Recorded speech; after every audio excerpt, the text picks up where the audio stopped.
Yung pong umaga ay nasa aklat po ng mga gawa. No ho? Tayo po yung manatiling nakatayo bilang paggalang po sa pagbasa ng kanyang salita. Acts chapter 6. Acts chapter 6. Okay. Babasahin po natin ang Acts chapter 6 ng hanggang verse 7 po. No? Acts chapter 6, 1 hanggang 7. Sabay-sabay ho nating basahin. Okay lang ho ba kayo? Amen? Magandang umaga ho sa inyo. Amen? Okay, so basahin po natin ng sabay-sabay. Go. And in those days, when the number of disciples was multiplied, there arose a murmuring of the Grecians against the Hebrews, because their widows were neglected in the daily ministration. Then the 12 called the multitude of the disciples unto them, and said, It is not reason that we should leave the word of God and serve tables. Wherefore, brethren, look ye out among you 7 men of honest report, full of the Holy Ghost and wisdom, whom we may appoint over this business. But we will give ourselves continually to prayer and to the ministry of the word. And the saying pleased the whole multitude, and they chose Stephen, a man full of faith and of the Holy Ghost, and Philip, and Prochorus, and Nicanor, and Timon, and Parmenas, and Nicholas, a proselyte of Antioch, whom they set before the apostles. And when they had prayed, they laid their hands on them. And the word of God increased, and the number of the disciples multiplied in Jerusalem greatly, and a great company of the priests were obedient to the faith. Maraming salamat po sa pagbasa ng kanyang salita. Makakaupo na ho kayo. At bilang pagpapakilala po, no, naipakilala naman na ho kami ni Pastor. Ano po, doon po sa Aritaw ay nagsimula ho kami ng 2014. Ako po ay binatang nagsimula, no, ang edad ko ho noon ay nasa 21 or 22. At nagpapasalamat po ako sa Panginoon. By that age ay pinahintulutan ho ako ng aking mahal na pastor, no, na magpunta po doon. That was September 14, no, 2014. At nung ako po'y napunta ho sa Aritaw, ay sabi ko sa Panginoon, Lord, kung tinawag niyo ako sa lugar po na ito, bigyan niyo ako ng makakasama ko sa lugar po na ito. Nung nagpunta ho ako doon, sad to say, yung araw po na yon, sa lahat po ng lugar doon sa amin sa Biskaya, hindi po umuulan, sa Aritaw lamang. Wala ho akong dalang payong. Sabi ko sa Panginoon, Lord, bakit naman dito pa umuulan? Doon sa mga dinaanan ko, napakainit. Tapos pagdating ko dito, umuulan. Abay, unang pagpunta pa lamang, no, ay nandun na ho yung problema. No? Alam niyo po, sa totoo lamang, pag meron ka talagang gustong gawin para sa Panginoon, may problema po. Amen? May problema. So sabi ko sa Panginoon, Lord, itong araw po na ito, ako'y naniniwala, ang problema, meron pong solusyon. No? At ang ulan naman, di naman natin kinatatakutan dapat yan. Amen? Meron naman pong paraan kapag may gusto. Tama po ba? At sabi ko sa Panginoon, babalik ako ng September 22. The following Monday po yon, nagpaalam ulit ako sa aking pastor. And yung araw po na yon, inikot ko po yung buong bayan ng Aritaw. Hindi naman po ganun kalaki gaya ng San Fernando, no? Siyempre. No, kami po doon, nasa around 40,000 lang po yung aming population doon po sa mismong Aritaw. At meron po kami 22 barangays. Medyo malalawak po yung mga lupa. Pero yung mga tao po doon, hindi ho ganun kadami, no, nung taon po na yon. At maghapon po yon, sabi ko sa Panginoon, Lord, talagang tinawag mo ako dito kasi umaga hanggang maghapon, talagang mga tao po, no, sila po ay tumatanggi. No, tumatanggi sila. Sir, magandang umaga po sa inyo. Bibigyan ko lang ho kayo ng babasahin. Bibigyan ko sila. Sabi lang, hindi, ano ba yan? Pera ba yan? No, alam niyo po mga tao, lagi ang iniisip nila pera. Amen? Pera. Kahit saan ho kayo magpunta ngayon, ang isip po pera. Sumakay ka sa tricycle, pera. Sumakay ka sa bus, pera. No po? Amen?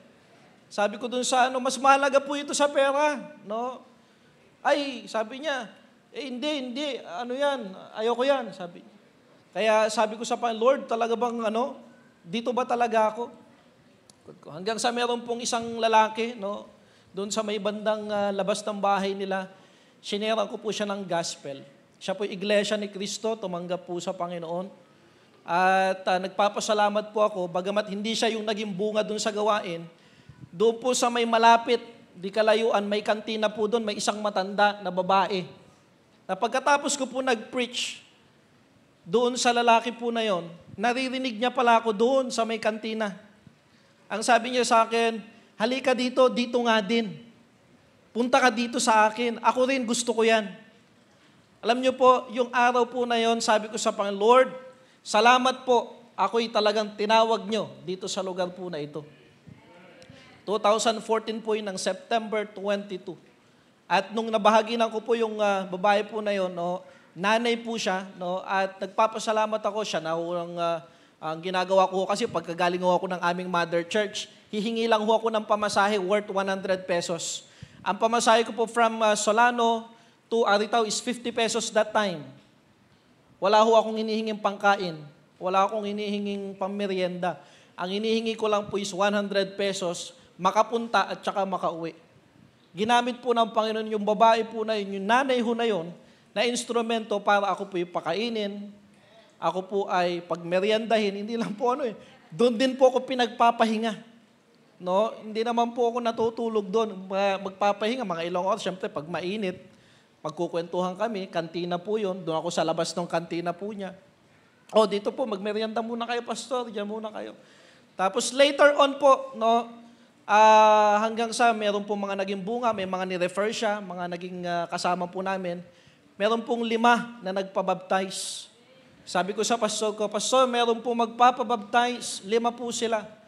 Ay hindi ako magbabaptize niyan. Ikaw ang magbaptize. Halika, sa Sunday, ifo-forward kita na magbabaptize. Finorward ako sa church. Church, may 5 na magustong magpabaptize sa Aritaw. At si Pastor Rexan ay gusto na talagang mag-mission doon. Bigyan natin ng authority. No po, yun po ang unang binigay sa aking authority. Binaptize ko, nandun yung aking pastor. At yun po, ang pangalawang tanong po ng mga nandun, saan po kami magsisimba? Kasi usually po, ang simbahan, alam po natin, mga kapatid, doon po sa may magandang building, no? Yan. Sabi ko sa kanila, ang simbahan ay hindi building. Ang simbahan po, yung mga taong naligtas, nabautismuhan, tinawag ng Panginoon, tayo magtipon-tipon. Kahit kokonti ho tayo, basta ginagawa ho natin ito, sabi ng salita ng Diyos, may 2 o 3 na nagtitipon-tipon para sa iyong pangalan, nandun siya sa ating kalagitnaan. Sabi ng aking pastor, kausapin mo sila kung gusto nila, kahit di na kayo pumunta dito, dun na kayo sa mga bahay nila. Kaya yung mga bahay po na sinasabi ni pastor, maganda po yun kasi pinapractice po talaga natin yung locality ng church. Yun talaga yung design ng church. Tayo po'y magsimula at nagpasalamat po ako sapagkat nagpagamit sila ng kanilang bahay. Doon kami nagsimula. Ang prayer meeting po namin doon sa isang bahay. Yung aming service po doon sa isang bahay. Ang maganda po nito, dahil bahay nila yon, sila yung nagluluto. Ako'y kumakain na lamang. Sila yung nagpe-prepare ng merienda. Ako'y kumakain na lamang. Pagkatapos ko mag-preach, mamaya, andyan na nakaluto na yung isa, mamaya kakain na lang. Kaya nagpapasalamat ako sa ganung pong klase ng ay tumagal ho ng ilang buwan. Pero habang tumagal po ng ilang buwan yun, naghahanap na kami ng lugar na uupahan. Yung lugar po na yun, inikot namin. Sabi ko, may una akong nahanap, malapit po sa may creek. Sabi ko sa pastor, may nahanap na po kaming lugar, 1,500 lang po ang upa. O sige, puntahan ko sa ganitong araw. O sige po, pastor, sige po, samahan niyo po ako. Pagpunta namin, nakita agad ni pastor, wag dito, sabi niya kaagad. Bakit? Kasi baka malaglag yung mga bata dyan, magkasala ka pa. Maghanap ka ng ibang lugar. Opo, pastor, sige po. Hanap kami ng ibang lugar. Hanggang sa inikot ko po yun, wala talagang makakita. Wala makita. Tapos meron pong isang ali, naglalakad lang po siya, nakasabay ko. Sabi ko dun sa nanay, Nay, baka may alam kayong pwedeng upahan dito na lugar, gagamitin lang po namin para sana panambahan namin, doon kami magso-service. Siya po pala ay asawa ng kapitan. So, to make the long story short, may alam ako, sabi niya, rest house ng mayor natin dito. Ay, ganun po ba? Paano ko po ba mapupuntahan yon? Doon ang bahay nila sa may malapit sa gasoline station. So pumunta po ako doon, kinausap ko po, at ang sabi sa akin, ay naku, hindi namin pinapaupahan yan. Pero kung gusto mo, pag-iisipan namin. Yun ang sabi sa akin. Kaya nung sabi niyang pag-iisipan, sige ho, babalik po ako. Kasama ko na po yung pastor ko nung bumalik. Pagbalik ho namin, si pastor ko po, pag kumausap po ng tao, yun parang hindi ka makakatanggi. No?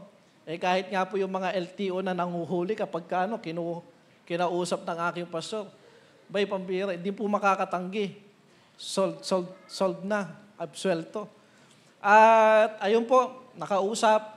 And then, yung lugar po na yon, pinagamit po sa amin, sabi, 2,000 lang. Ginamit ko po yun yung lugar po na pinagtitipunan namin, Pastor, nung matagal. At lately po, nito lamang taon po na ito, no, meron po kami miyembro naman, na ang sabi niya, Pastor, binebenta namin yung lupa namin magkakapatid. Binebenta namin. So, sabi ko po, alam nyo naman, matagal na tayo nananalangin ng lugar, nag-iipon din tayo ng pambili para dyan. Kaya lang, hindi natin kaya yung malaki. Panalangin natin, sabi ko, kung kakayanin. At meron pong ibang nag-offer sa amin, nasa 400 plus square meter. Pero ang halaga po niya ay nasa almost 2,000 per square meter. Tapos tinignan po namin yung lugar. Sabi ko, church, may gusto magbenta doon, tignan natin. Yung lupa po kasi sa Aritaw, hindi po gaya dito na malawak ang patag. Sa amin po doon, halos puro bundok. Kaya pag pumunta ho ka doon, pag nakarating ho kayo sa amin, may hilo ho muna kayo. Kaya pagka po, yun po ang talagang totoong pag nagkita tayo, hilo, di ba? Kasi po talagang hilo po kayo . Hilo po muna kayo dyan, lalo pag dumaan ho kayo sa Santa Fe or Maliko. Pasto, mas nakakahilo po pala sa Maliko. Pangalan pa lang po, talagang liko-liko na po. Diyan ho kami dumaan. No? Pero ang bilis po from Maliko hanggang dito, kundi lang po kami na sa may pasukan, yung wala po palang karga yung aming RFID. Hindi kami tumagal, mga 3 hours lang po, nandito na sana kami. Kasi from Maliko po, Santa Fe, Aritaw po to Santa Fe, nasa 15 minutes lang po. Nandun na ho kami ng 4 o'clock from Santa Fe. Tumaliko po, Pangasinan, 1 oras lang. So from Pangasinan po, Carmen, hanggang dito, ayon kay Waze po is 2 hours lang. Kanya lang, tumagal nga ho kami sa RFID. Tapos pagdating po dito, akala ko RFID din po ang kailangan. Yun pala yung easy trip naman. Meron din ho kami, kaya lang naiwan yung mga card. Wala rin pong laman. Umatras ako, pumila ako dun sa sa cash. Opo, pumila. Haba pa naman po ng pila. Kaya ayun. Alam nyo po, nagpapasalamat ako sa Panginoon sapagkat nung kami po'y nagsimula, lagi kong tinuturo sa mga miyembro, hindi naman po tayo magkakaroon ng isang bagay na ibibigay ng Diyos kung hindi tayo mapagkakatiwalaan. Ang sabi ko sa Panginoon, kung talagang tinawag tayo, hindi naman tayo basta nandito lang. Tayo po'y may gagawin. Yan po ang gustong mangyari ng Panginoon. Huwag ho nating paniwalaan yung napakarami pong mga simbahan, mga kapatid, no, na kahit napakarami nila, wala naman silang ginagawa. Hindi ho baling tayo kokonte, sabi ko sa mga miyembro namin sa Aritaw, na talagang totoo na naglilingkod tayo sa Panginoon sapagkat may ginagawa tayo.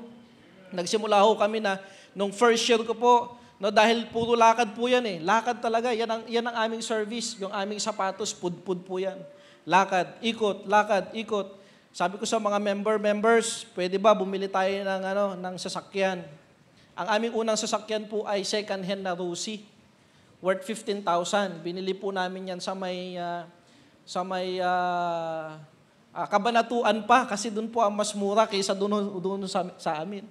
From Kabanatuan, syempre dahil second hand po yan, hindi mo aasahang maganda ho yung kondisyon niya. Kailangan aayusin mo, ganito. To make the long story short po, gumastos ako dyan hanggang 18,000. Kasi yung pinalitan yung bearing, pinalitan yung... yun po, naging matagal naming service po yan. papasalamat ako sa Panginoon, yung mga member ng church na sabi ko sa kanila, mga members may sasakyan tayo, pero yung sasakyan na yan, gagamitin natin yan, hindi para pampasada. Gagamitin natin yan, panundo ng mga bisita. At kung magpapasada man ako, huwag kayong sumakay. Hindi ako namasada. Alam niyo po, sabi ko sa kanila, ganito gawin natin. Kailangan natin ng mga manunundo. Kasi hindi naman po pwede na ako lagi ang manunundo. So, nagtitrain po kami nun ng mga magdadrive. Kanya lang ang problema, walang mga lisensya. Sa amin po, sa lugar po sa amin, hindi naman ganyan karami mga naninita na may mga CCTV pa, kung ano, di po ba? At ayun, nasanay po kami na, sige, yung ibang malalapit, wag naman na kayo magpasundo. Kasi kung susundin pa kayo, kawawa naman yung mga malalayo. Yung mga malalayo naman, minsan ang mga problema po sa amin, wala silang pamasahe. Sabi ko, kung wala kayong pamasahe, di magsabi kayo para susunduin kayo. Ang nagiging problema po kasi ng tao, pag ayaw talaga, maraming dahilan. Pero pag gusto, alam nyo po, wala pong dahilan. Kaya sabi ko sa mga member ng church, alam nyo, minsan, ang lapit-lapit mo na, late ka pa. Totoo po ba yun hanggang dito? Amen? Bakit ho kaya kung sino pa malapit, siya pa ang late? Kung sino pa yung malayo, yung pa yung nagmamadali. No? Amen? Kasi nga, sabi nga natin, malapit lang naman. No? Dito po, sa ating pag-aaral ngayon, nakikita natin mayroong problema talaga. Truth behind ministry po ang aking ituturo ngayon pong umagang ito. Ang katotohanan sa likod ho ng ministeryo, ako po inaligtas when I was 15 years old. Salamat sa Panginoon, naligtas po ako sa Maisolano. Ang aking pastor ay si Pastor Aris Corpus. Ako po'y nag-aral sa Bible School when I was 16 years old at nakagraduate po ako nung 19 years old. Ako po'y preacher ng church namin sa may outreach po namin sa may Ifugao for almost 4 years. Totally po 7 years po ako naglingkod sa may simbahan po namin. After that, 2014, sinent out po ako sa may Aritao. 2015 po, yun yung formal sent out. Kasi po, doon na po kayo finorward sa church. Dahil yon, ang sabi ng aking pastor, papaano ka magpapastor, wala kang pinagpapastoran. So, ang kailangan mo muna, mag-preach ka dyan, may maniniwala sa'yo, di sige.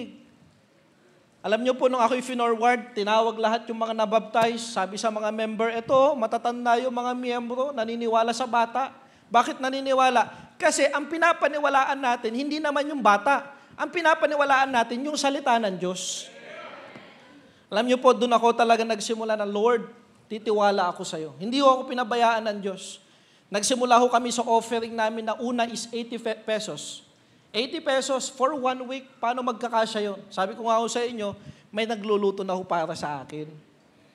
Salamat sa mga miyembro na bagamat yung pastor, sabihin natin maliit yung offering, pero yung mga member. Kaya tinuturuan din kami ng pagkakataon . Marunong ka rin dapat mag-visitation at saka biscuitation. Alam mo yung oras, di po ba? Okay. Alam niyo yung oras ng pananghalian. Diba? Alam niyo yung oras ng merienda.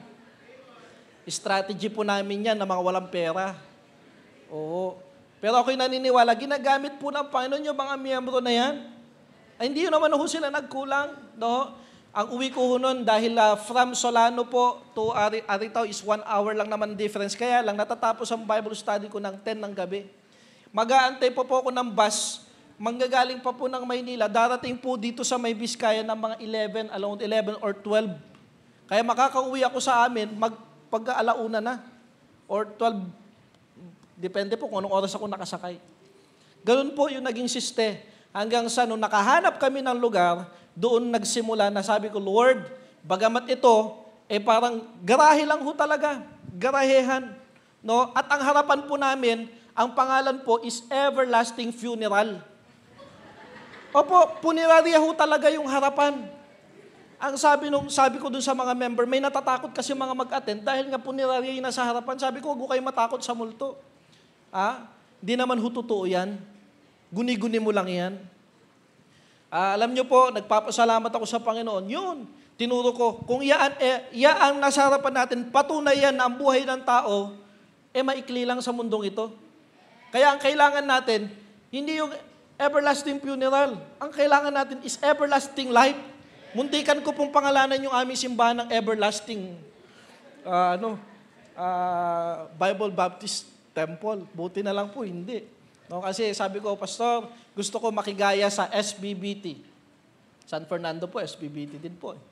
San Fernando Bible Baptist Temple.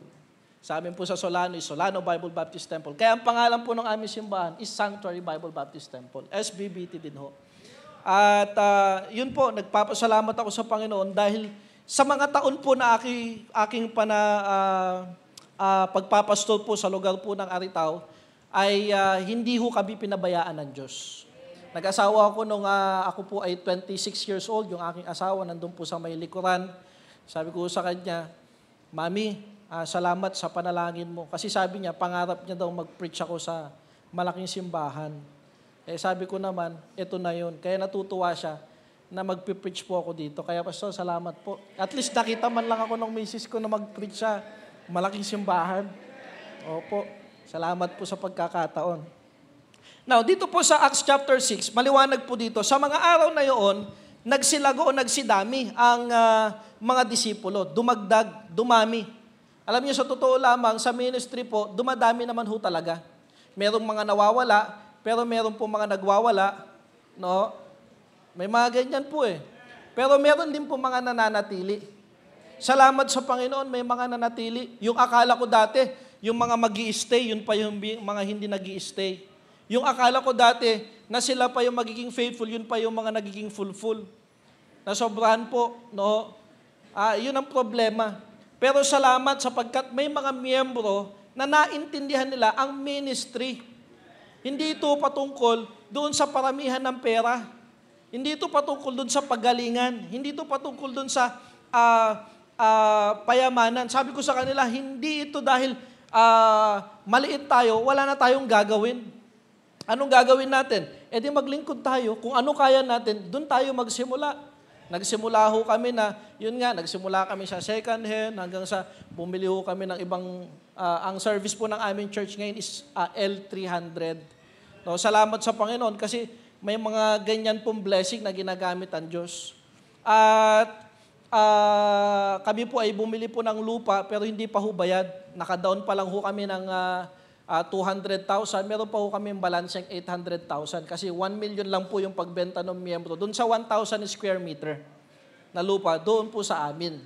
At kung gusto nyo po, doon po, mura po ang lupa. Tanong ko kay Pastor kanina, Pastor, magkano po lupa din 30,000 po. 30,000 per square meter. Nako, napaka ano. Kaya yung 100 square meter lang po, 3 million na kaagad. Tama ho ba ako? Oo nga. Priya, tama po, di ba? Oo, nagduda pa ako eh. Apakamahal. Pero alam niyo po, maganda pong investment ang lupa. Amen? Okay lang po ba kayo? Maganda po investment yan. Okay? So marami po nagiging problema. May mga pagkakataon po sa amin lugar na talagang sabi niya, Pastor, anong gagawin natin? Nung nagsisimula ho kami, ang laki ng mga sinasabi ko sa kanila, may miyembro lumapit sa akin. Pastor, sabi niya, masyado naman yatang hindi makatotohanan yung sinasabi mo. Pero yun po yung pagkatapos na ho ng aming service, yung pag-uwian na kinausap niya ang pastor. Alam niyo, hindi naman masamang mangarap, kaya lang masyado naman yatang mataas yan. Alam niyo po ngayon, yung miyembro po na yon, andyan pa rin naman. At ngayon, siya mismo yung may-ari ng lupa na ibinenta ngayon. Naakala niya dati, hindi mangyayari yung aming sinasabi. Pero nangyayari po. Bakit? Kasi nagtutuloy tayo dun sa pangako po ng Diyos. Salamat sa inyong pastor, sa aming lolo, grandmother na po, grandfather. No? Ayaw pong, sabi ni pastor lagi, ayaw magpatawag ng lolo, kaya ano na lang, no? Hindi naman po, kasi talaga namang sa edad ho namin, malayong-malayo na ho. Ang tatay ko po, ang edad niya lamang ko ay 40.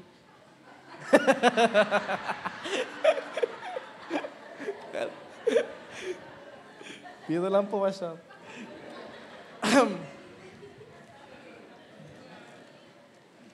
40 plus lang po yung tatay ko. 32 po ako ngayong December 13. sa Miyerkules ho yan. At pagkakataon din, sabi ko kay Mrs., masosolo natin yung araw natin kasi palayo tayo. Dalawa lang ho kami. Iniwan namin yung dalawa naming mababait na anak. Yung isa po nandun sa may Isabela at yung isa po nandyan sa may Biskaya. So, yan po, truth behind the ministry, meron pong problema. No? May problema. Sabi nga, there arose a murmuring. Sa Ilocano po, sa amin yung muring na tinatawag, mga labada yan. Labada. No? Sa Ilocano, muring. No? Kaya sabi ko sa mga di ba, ganyan naman ang mga pagka maraming trabaho, maraming reklamo. Amen? Pag maraming pinagkakagastusan, maraming reklamo. No? Kanya lang, ang totoo niyan, pag wala tayong gagawin, walang magagawa. Pag wala tayong pangarap, wala tayong pupuntahan. Mananatili tayo sa kung ano na tayo. Kaya kung ano tayo ngayon, mga kapatid, dapat hindi tayo makontento dito. Na bagamat alam naman natin ang pagiging contentment po, yan po ay with godliness. Alam natin, yung in a positive way, hindi ito yung, ganito na ako, kaya ganito na lang ako. No, ganito ako ngayon, pero kung pagpapalain ako ng Diyos, mas gusto ko yun kasi mas magagamit ako ng Diyos. Di ho ba? Alam niyo po, sa maliit na kakayanan nga, may nagagawa. Di ba, lalo na yung malaki? Alam niyo po, kaya nga sabi ko kanina, pumunta po ka ng madaling araw dito, tinignan ko yung madaling araw na ho yun kasi pasado 12:00 na po nung natulog ako. Tumingin ako dito kung ano yung inyong tema. Ang tema po is Faith Beyond Boundaries. Alam niyo, natutuwa ho ako kasi habang nagkukwentuhan ho kami ni Pastor, kasi ang totoo niyan, may mga alam naman akong kwento, pero mas lalo pa pong natuwa ako dahil pwede naman pala, nung nagsimula si Pastor, ganun na lang, okay na yun eh. Magsisimula ulit. Pero alam niyo po, ang sabi ng inyong pastor, hindi naman tayo magsisimula pa. Kundi, itutuloy. Yung pagtutuloy, hindi lang basta magtutuloy, kundi pagbutihan na natin, pag-igihan na natin. Kaya sabi ko, kaya pala, yung dati, kailangan nating tanggalin para magkaroon ng bago. Tama po yun.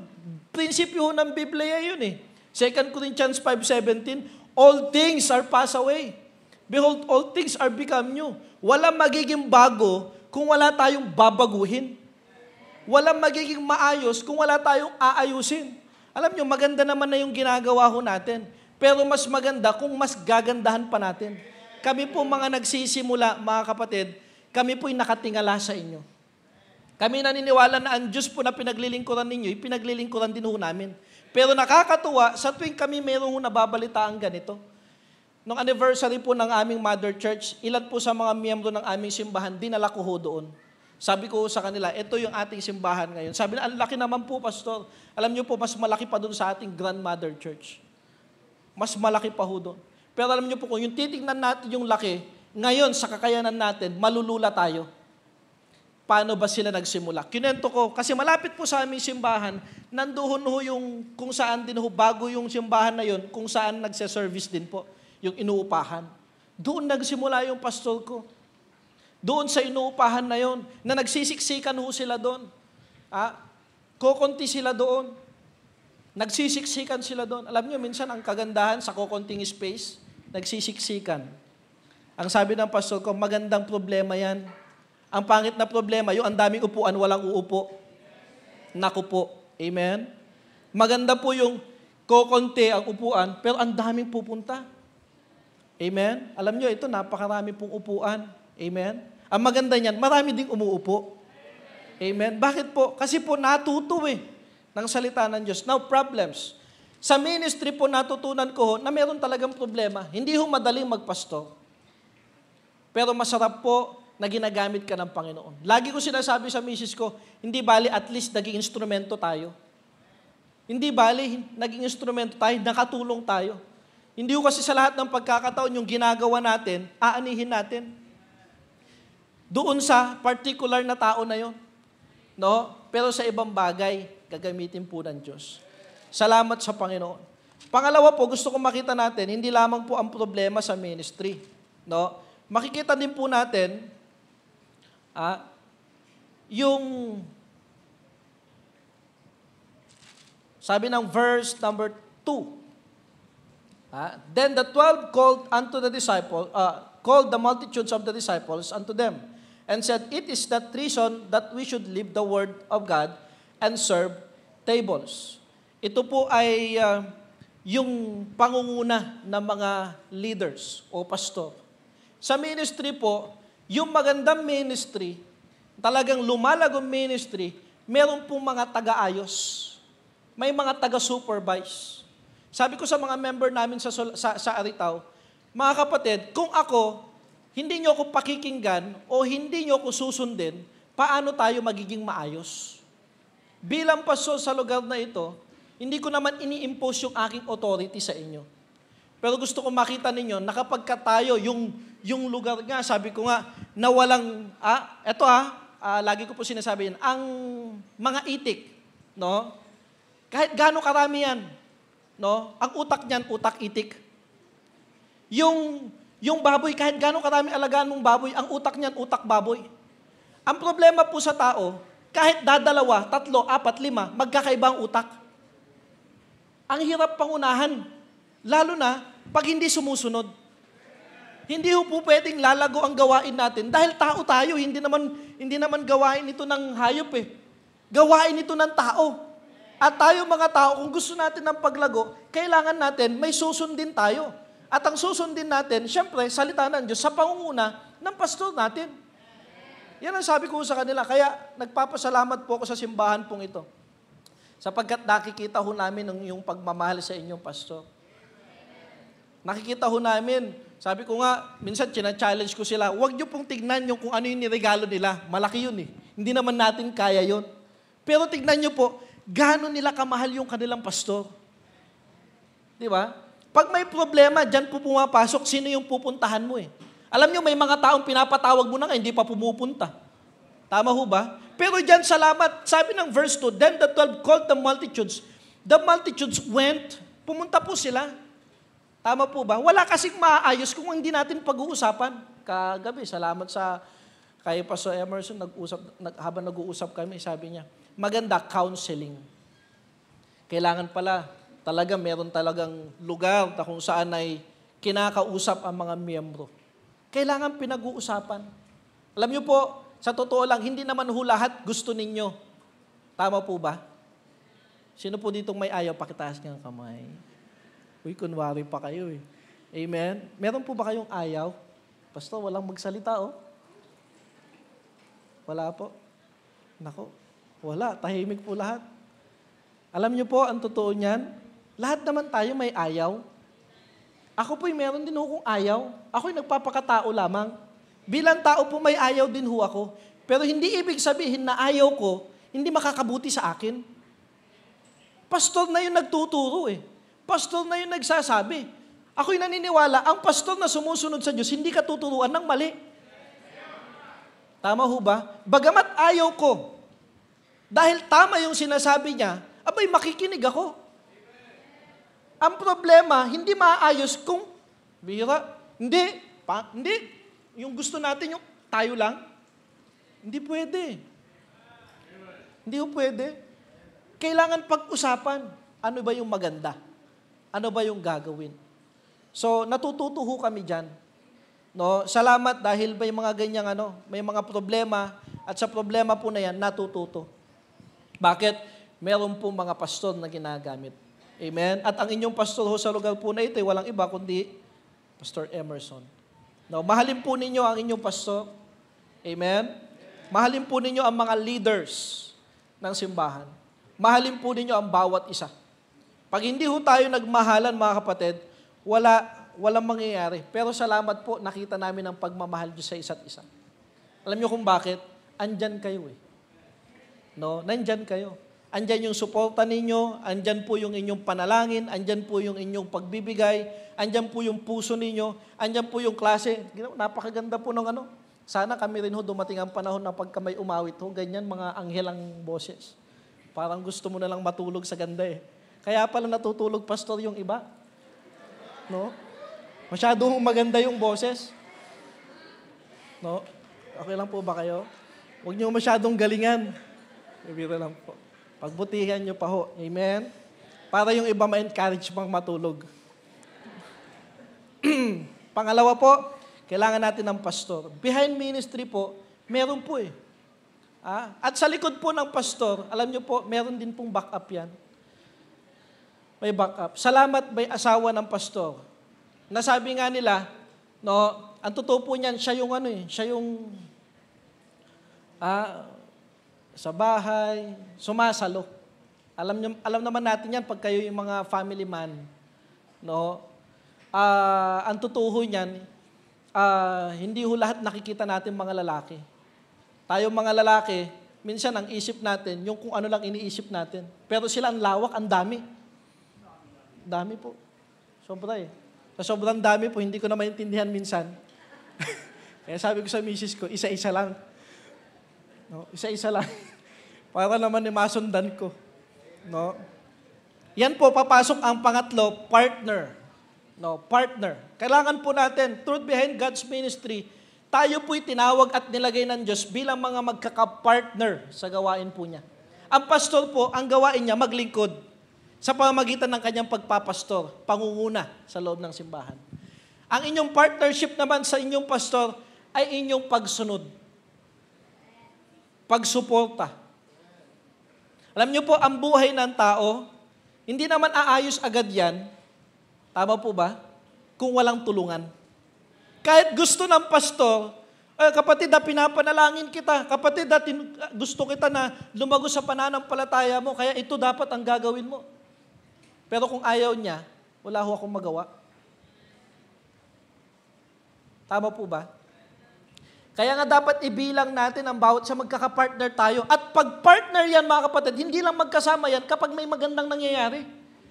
Pag partner, mga kapatid, kahit mahirap ang sitwasyon, kahit may problemang pinagdadaanan, dapat walang iwanan. Amen? Kailan ka ba ka-partner? Kapag kakainan lang? Kailan ka ba ka-partner? Kapag meron lang kasiyahan? Di ba? Dapat kahit may gastusan. Di ba? Hindi yung puro ikaw sasama ka kasi libre ni ano. Di ba? Dapat sasama ka kasi ikaw din manlilibre.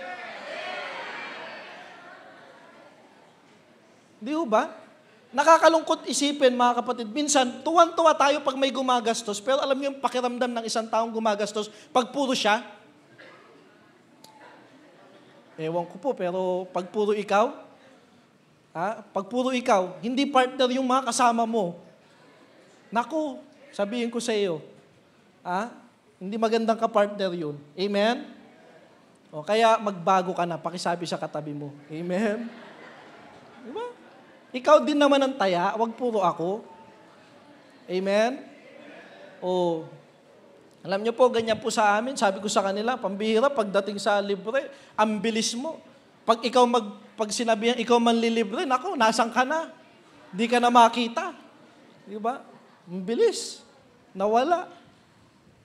Kaya alam niyo po, dapat pag pinag-usapan, sa inyo ang Bible study naman masaya ka dapat. Bakit? Nung pumunta ka, masaya ka kasi pinakain ka. Ganon din dapat yung pakiramdam nila. Pag sila man ang pupunta, masaya sila kasi ikaw din naman nagpakain. Alam niyo po, bagamat hindi ho pagkain yung pinupuntahan ho natin, di ba? Salita po talaga ng Diyos yung ating pinupuntahan. Pero mas masarap may kinakain. Amen? Tama po ba? Kaya bilang taong usapan po, sa totoo lang, kapag gutom na ho kayo, gusto nyo nang umuwi. Di po ba? Ang bata, natural yan eh. Ang bata, pag natatagal, naiinip na yan, lalo na pag gutom yan. Ako, hindi na mapakali yan. Kaya mahalaga po, may pagkain pa din. Amen? Okay lang po ba kayo? May pagkain pa din. Sa amin po amin, kasi kokonti pa lang ho kami, no? Dahil kokonti ho kami, talagang every Sunday, meron po nagluluto, meron po kami miyembro ho doon, na ministry po niya, nagluluto. Siya nagluluto. Minsan siya na po nagbabayad. Siya hong gumagastos. Sabi ko, Mami, hindi ka ba nagagastusan sa ginagawa mo? Lagi na lang, ikaw lagi nagluluto, ikaw Ganito, gagawin ko, tutulong kami maski pa paano, magbibigay kami maski pa paano. Hindi naman yung lahat nung mo babayaran, kundi maski pa paano magbibigay kami. Kasi, alam niyo po, masarap yung kumakain kami. Pero masarap din yung nagpapakain, medyo naluluwagan. Gumagaan. Kaya sabi ko sa kanya, sabi ng misis ko, nagbibigay lagi yan, every week. Yun po. Kaya samantalahin po natin habang kukonti. Kasi pag ganito na ho karami, nako, ewan ko kung paano. Apakalaking gastos. No? Apakalaki. Ilan yung papakainin mo. No? Kaya pag tinignan mo, no? Pero alam niyo po, kung gastos ang pinag-usapan, wala na tayo dito. Amen? Pero dahil pinag-usapan natin, pananampalataya, lumago tayo, ang buhay natin mabago, nananatili tayo. Amen? Kaya alam niyo po, napakaganda niyan. Meron tayong mga kapartner. Sa ministry po, makikita ho ninyo, sabi ng chapter 6, verse number 2. So, nandyan po, tinawag, no? And then yung mga disciples nandyan, sabi ng verse 2, it is not reason that we should leave the Word of God and serve tables. Amen? Hindi yan dahilan para iwanan namin ang salita ng Diyos. So, ibig sabihin, sa ministry po, kinakailangan pa rin, ang priority pa rin po natin, pangatlo po, yung tinatawag natin na preaching. Amen? Hindi po pwede. Bagamat mahalaga po yung pagkain, pero pansamantala lang yan. Kumain ka ngayon, mamaya gutom ka ulit. Tama po ba? Nawawala yung busog mo. Pero ang salita ng Diyos, hindi nawawala yan. Pag itinanim sa buhay ng tao, babaguhin ka niyan. Amen? Diyan ho ako nabago 15 years old, hindi ko alam kung anong direksyon ng buhay ko. Pero salamat, napunta ako ng church. Salamat, merong pastor. Salamat, sa pamagitan ng problema, napalapit ako sa gawain. Alam nyo, nakakalungkot pong katotohanan, hindi lahat ng taong may problema, lumalapit. Yung iba, lumalayo pa. Alam nyo po, sa tuwing lumalayo tayo, lumalala. Totoo yan. Kasi hindi solusyon yung hinahanap natin Pag lumalayo tayo, parang ito, may problema ka sa lugar na to. Kala mo, pag pumunta ka sa ibang lugar, maayos na yon? Hindi ho Kung dito sa lugar na to, hindi mo maayos yung problema mo, kahit pumunta ka saan, hindi maayos ang problema mo. The same Kasi ikaw mismo yun Kaya ang kailangan, lumapit tayo. No? Lumapit tayo. Sabi ko sa pastor ko, Pastor, balik na ho ako. Balik ako dyan. May problema po, punta ho ako dyan. Pastor, panalangin niyo po. Alam niyo po, napakaganda ng ganun. No?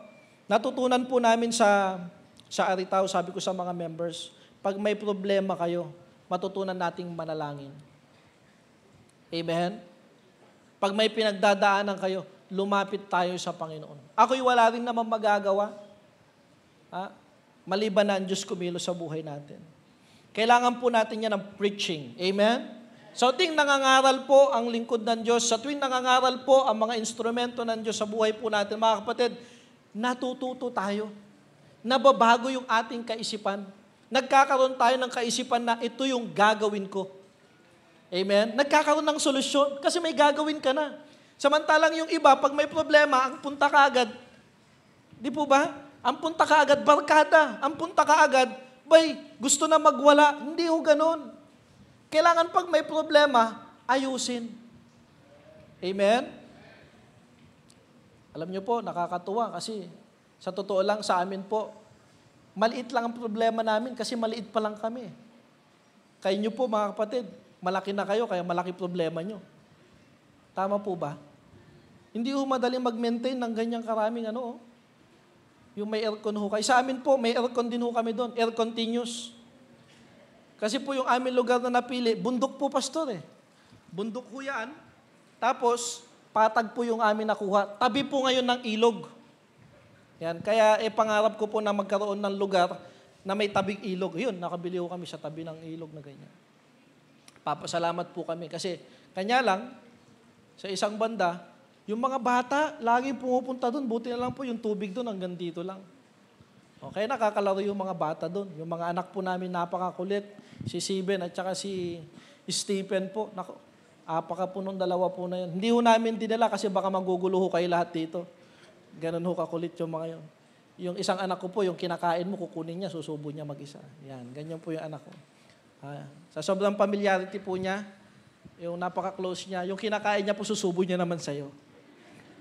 Yun. Kaya magugulo ho kayo. Okay. Pangatlo po. Ano yung pangatlo? Nandiyan po ba kayo? May problema po sa ministry. Amen? Tama po ba? Pero salamat, may pastor po dyan. Salamat, meron po tayong mga kapartner po dyan. Amen? Sa ministry, meron pong pastor. Kailangan natin ng leaders. Amen? Kailangan natin ng partners. Kailangan natin ng preaching word of God. And then panglima po, makikita ho natin sabi ng verse 4, but we will give ourselves continually to prayer. Amen? To prayer and to the ministry of the word. Kailangan din po natin ang tinatawag nating panalangin. No? Panalangin. Alam niyo po, lahat tayo ay may kahinaan. No? Tama po ba? Lahat tayo may kahinaan. Hindi ho natin pwedeng iparehas yung ako sa katabi mo. Alam niyo, yun yung nagiging mistake natin minsan. Yung pinaparehas natin yung iba. Parang ako, no? May mga pagkakataon po na, syempre, bilang mga member, ako yung pastor, o ito. Syempre, bilang bagong pastor po, minsan, dapat yan, sige, pantay-pantay yan. Totoo naman, dapat pantay-pantay ang trato. Kasi mga miyembro yan. Pero hindi po dapat pare-parehas kung paano mo sila i-deal. Kasi magkakaiba sila. Hindi ko pwedeng iparehas itong tao na to sa tao na to. Kahit magkapatid pa yan. Tama po ba? Yung mga magulang po na meron pong 5 anak, di ba? Pare-parehas po ba ugali nila? Hindi po eh. Yung 2 nga lang, magkaiba na eh. Tama po ba? Mas lalo na pag marami yan. Kaya pakisabi mo sa sarili mo, kung lalo na marami kayo na mga anak. Hello, andyan po ba kayo? Are you listening? Yan. Mga bata, listen. No? Amen? You listen. Alam niyo po, dapat ang gagawin natin, makinig. Amen? Nandito tayo para makinig. Amen? So makikita niyo po, kailangan ng panalangin. Panalangin po ay kapangyarihan po natin sa simbahan. Hindi po pwedeng wala tayong panalangin. Kaya dapat pag may prayer meeting, pumunta ho tayo. No? Pumunta tayo sa prayer meeting. Amen? Huwag ho tayong magaling pag Sunday lang, nandyan tayo. No? Dapat kahit prayer meeting. Kasi akala nung iba, boring naman, tahimik masyado. Hindi po. Sa tuwing may ganyang gawain, mga kapatid, nakikipag-usap tayo sa Panginoon. At sa tuwing kinakausap natin ng Panginoon, sinasabi natin sa Panginoon, Panginoon, tulungan mo ako. Pinapahayag mo sa Kanya na kailangan mo siya. Kaya sa amin po, sabi ko nga sa mga member ng church, gawin natin every January, bawat bahay, meron tayong prayer warrior. Pupunta tayo dyan by schedule. Meron akong isang men po sa church na yan ang ginagawa nila, pupunta sila dyan. Mananalangin po sila. Sino naka-schedule sa ganitong araw? Sino naka-schedule sa ganitong araw? Mahalaga po yun. Kailangan ginagawa pa rin po yun. Panalangin. Bagamat yung iba po, minsan talaga namang hindi mo maasahan. Pero darating din ang time, yun ang sabi ng ating pastor. Kaya pastor, salamat po dahil natututuho kami sa inyo. Panalangin po'y maganda. Panalangin po'y makapangyarihan. Ang panalangin po, no, ito yung pagkakataon na maibigay natin sa Panginoon ang lahat. Ang bigat at pasanin na dinadala natin, dapat gaya ng isang sasakyan yan eh. Ang sasakyan po, yun yung panalangin. No, yung sasakyan na yun, na pag sumakay ka na may karga-karga ka, wag mo nang dala-dala, wag mo nang bit-bit, kailangan ibaba mo na. Kailangan ilagay mo na doon para hindi ka mabigatan. Para pagka yung sasakyan na yun makarating sa paroroonan niya, pagdating po doon, hindi ka na mamomroblema. Bakit? Andun na, nakapasa na sa iba. Amen? Sabi ng isang pastor na nagtuturo sa akin, sa ministry, kailangan mapag-aralan natin na ang bawat mga miyembro matutong manalangin. Bawat mga miyembro. Kahit bata po, ang bata po, yung panalangin niya, effective ang panalangin ng bata. Effective. Yung anak ko po ay 3 years old pa lamang, pero nagpe-pray na po yun. Nung 2 years old pa lang siya, nagpe-pray na siya. Kahit ang prayer niya lang po, Lord, bless niyo po pagkain namin. Lahat po yun ang prayer niya. O pray ka na anak, Lord, bless niyo po. Kahit walang pagkain, Lord, bless niyo po ang pagkain namin. 2 years old po eh. Anak, mag-pray ka na. Ganito prayer mo. O pray ka. Si Sibel. Kaya pag nag-aaway kami ng nanay niya, sasabihin ng anak ko, no away, daddy. No away. Hindi naman kami nag-aaway, nag-uusap pa lang kami nun. Alam nyo, very ang bata eh. Bakit? Dahil po ginagamit ng Panginoon yan. Prayer. No? And then makikita ho natin sa verse 5, and the same pleased the whole multitude, and they chose Stephen, a man full of faith, and of the Holy Ghost, Philip, Prochorus, and Nicanor, Timon, Parmenas, Nicholas, a proselyte of Antioch. So makikita nyo po dyan mga kapatid, na truth behind ministry, kailangan din po natin ng tinatawag natin na pleasing. No? Hindi po pwede na isa lang ang natutuwa. Amen? Masaya ka ba na kapag ang dami-dami nyo, ikaw lang natutuwa? Nautakan ko sila. Alam nyo po, pagka ganun ang kaisipan natin, hindi ka lalago. Amen? Dapat pare-pares kayong natutuwa. Sabi ng pastor ko, nung kami tinuturuan niya, nung ako po'y nasa Solano pa, hanggang ngayon naman tinuturuan ako ng pastor ko. Pero ang sabi niya, pag nasaan ang aksyon, dapat nandun ka. Hindi yung iba nagtatrabaho, ikaw naman natutulog. Yung iba nagbibigay, ikaw naman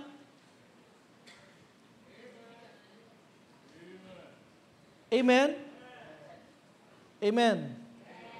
Ay, nakakatuwa ito Meron tayong mga kasama. Ang gagawin ng mga kasama na to, sila yung mga magtatrabaho dito. Nakakatuwa yan. Amen? Tama po ba? Matuwa tayo kasi alam niyo po, ang dami niyong mga leaders. Nagpipray din po kami ng mga leaders sa simbahan. No? Nakakatuwa po yan. Bakit? Hindi dagdag problema yung mga leaders dapat. Di ba? Ang mga leaders po, sila po yung mga dagdag na solusyon. Nung pinag-usapan tong problema na to, may mga nakakalimutan, may mga nagiging problema, so anong gagawin? Kailangan natin, hindi namin iiwanan ito. Panalangin at pangangaral ng salita ng Diyos. Sabi ng pastor. Kailangan natin ng mga leaders. Natuwa sila. Kayo po ba natutuwa kayo na one of these days, isa sa mga anak ninyo maging leader ng simbahan? Amen? Dagdag po siya, hindi sa problema, dagdag solusyon. Kaya wag ho ninyong pipigilan ang mga anak ninyo na magpunta ng simbahan. Sabi ko sa mga members po namin sa Aritaw, meron ho kasi kami mga nagiging bisita mga bata na kapag kinausap na, naligtas ka na ba? Gusto mong sumunod sa tubig ng bautismo? Sasabihin nila, okay lang po daw mag-attend ako, pero wag daw po akong magpapabaptize, sabi ni mama. Reality po, nakakalungkot, marami mga magulang hanggang ngayon ang kaisipan po nila na kapag ang bata nagpabaptize, na iba na ang relihiyon. Tama, totoo namang na iba. Pero ang tanong mga kapatid, yung anak mo ba na sumunod sa Panginoon? Kung susunod sa Panginoon yan, nabago ba ang buhay? Di ba nabago ang buhay? Di dapat matuwa ka? Amen? Huwag mong pagbabawalan ng bata. Kaya yung mga magulang po doon, kinausap ko. Meron ako isang magulang na may 2 babaeng anak siya na nag-a-attend ng church. Napaka-negative niya pagdating sa church. Pinaparehas niya po lahat. Wala, mga pera-pera lang yan. Pare-parehas lang kayo. Yung tatay po na yun. Sabi ko, kinausap ko siya, pumunta ako. Tay, hindi naman po sa kaya lang, hindi ho maganda na yung mga anak ninyo, naririnig nila yung ganyang sinasabi nyo. Alam nyo po kung bakit. Ganito po yun. Sapagkat sila mismo, darating ang panahon, hindi na magsisimba yung mga yan. Hindi na pupunta ng simbahan. Anong dulot po yun? Ang buhay po nila, hindi magiging maayos. Hindi ho nakinig sa akin. Sad to say, hindi ho nakinig sa akin. Ang nangyayari po ngayon, yung mga anak niya, hindi na talaga nagsimba. Tapos lumipas ang ilang panahon. Yung isa po, wala. May kinakasama na. Di pa nakapagtapos ng pag-aaral. Naakala niya nun, sige, pag nag-aaral ang bata, okay na. Hindi po Pag walang gumagabay sa kanila, na salita ng Diyos sa buhay nila, ang buhay po nila, mapapariwara. Yung isa pong anak niya ulit na babae, ang kinakasama, tomboy. Diba? Hindi ho maganda. Kaya alam niyo po, lately nagkita kami ulit. Sabi ko, Tay, kamusta ka na? Siya nagbalita sa akin noon na yung anak niya may kasamang live-in, yung isa kasama, tomboy. Sabi niya, Pasto, sana nakinig ako sa'yo dati. Ano pang gagawin ko ngayon? Pupuntahan ko, siyempre, nasanay na sila doon. Ano man ang kinasanayan mo, mahirap tanggalin. Diba? Kung sinanay mo yung anak mo, hindi nagpupunta ng simbahan, o di anong gagawin ng bata na yan? Paglaki niya, di wala din sa simbahan. Ano nga asahan mo? Tapos ipagtutulakan mo, sige na anak, nung nakikita mo na sisira na yung buhay niya, saka mo itutulak. Wala na. Kaya habang bata pa, dalin mo na. Huwag mong bawalan. Lahat ng pagkakataon may gawain, dalihin niyo po ang inyong mga anak. Sabi ko sa mga members. Matuto tayo sa mga nangyayari ngayon sa paligid natin. Yung mga nasa simbahan na nga, may mga pumapalya pa eh. Di mas lalo na yung wala sa simbahan. Meron pong doktrina po kasi lumalabas sa panahon ngayon. Sabi nila, hindi na daw kailangan ng soul winning. Sabi ko sa mga yon, huwag kayong makikinig doon. Yung hindi ka nga nag-aakay eh. Yung nag-aakay ka na nga, marami pang di pumupunta eh. Yung di ka pa magpunta. Yung iba po talaga, ang target lang nila, yung mga nagsisimba na hindi talaga, minsan may mga ayaw siguro sa mga leaders nila. Kaya yun, naghahanap sila ng gusto lang nila. Alam niyo po, huwag nating sundin yung gusto lang natin. Dapat yung gusto ng Panginoon. Amen? Mag-akay tayo. Manalangin tayo. Amen?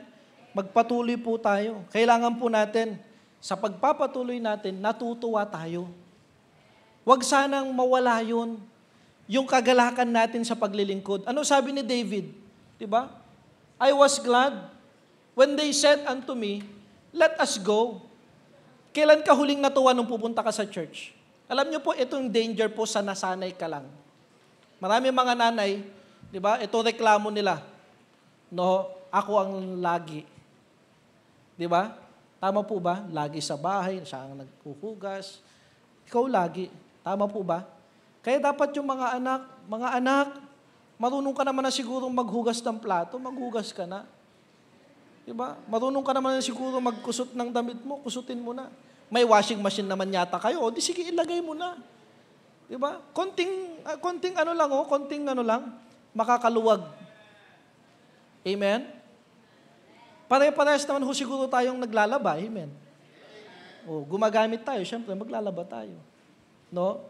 So, alam nyo po, natutuwa. And then makita po natin sa verse number 6, when they sat before the apostles and when they had prayed, they laid their hands on them. And the word of God increased. Yan. Kaya makikita ho natin, sa ministry po, pag kaya mga bagay po na yan, nakita ho natin, no, may problema, meron tayong pastor, may mga kapartner tayo, may panalangin dyan, may pangangaral ng salita ng Diyos, may pleasing dyan, makikita natin ang progress. Amen? May progress. Nagsimula ho kami dun sa nangungupahan. Nagsimula ho kami dun sa Ngayon, sabi ko mga kapatid, hindi na upahan ito. Atin na to. Di ba? Anong gagawin natin? Anong tawag dyan? Progress. Minsan, sabi ko nga sa kanila, kung titignan natin yung kakayanan na meron tayo, parang imposible. Totoo naman, imposible talaga. Sabi ko sa kanila, hindi parang imposible talaga. Bakit? Kasi nga, hindi mo naman gusto dati yan Hindi ka naman sumusuporta dati dyan Pero nung nakita mo, kailangan mo ang gawain ng Diyos. Hindi ang Diyos ang may kailangan sa atin. Tayo may kailangan sa Diyos. Amen? Nakita natin yan, nagpatuloy tayo. Kami po ay 2 years pa lang pong simbahan. 6 years po kami mission. All in all po, 8 years. 2015 po nung ako'y na-send out. Magte-10 years po akong pastor noong 2014. Nitong 2024 sa September.